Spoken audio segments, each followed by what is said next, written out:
The Royal Grenada Police Force is presently trying to calm down protesters who are seeking justice for the late Kimon Bell, the young man who lost his life over the weekend in a boating incident with Coast Guard. In the early stage of the protests, members of the Royal Grenada Police Force refused the protesters' entry to the ministerial complex, restricting them to the front of the Botanical Gardens. As the crowd rapidly grew, protesters felt that their plight was not being heard and took their chants and placards to the streets.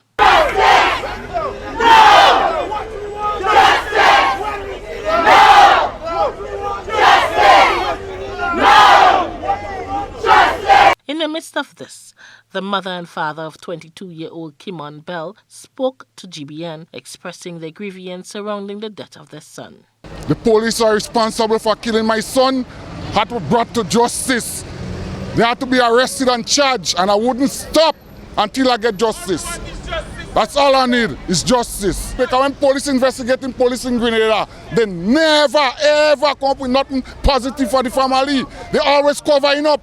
So calling on the authority, the Governor General and Dr. Kit Mitchell, please, I need justice. I am looking for justice for my son, and I want the person that murdered my child and the 3 men on the Coast Guard base, they're supposed to be not on duty, and they're on duty.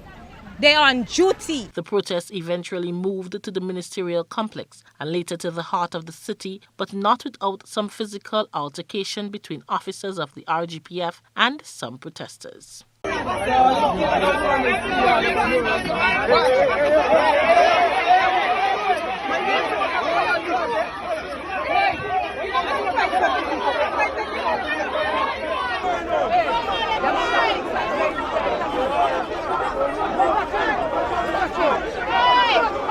Deputy Commissioner Tafawa Pear explains that the presence of the police at the protest was not to stop the protest, but to maintain peace and order. He said while there were some minor incidents, he cannot label the protest action as one that was violent. It wasn't a violent protest. I mean, based on the incident, tempers run high and you have sporadic issues, but I won't call it a violent protest. Neither was it extremely peaceful, but I think it was manageable. But there was I'd say, sporadic incident with a police officer who got wet in the process and a little bit of tugging and pulling. A couple of police officers got some minor injuries. But it wasn't the entire protest that led to that. You had individual activity taking place outside of maybe what the protest was really about. For GBN News, I am Rena Pett Thomas reporting.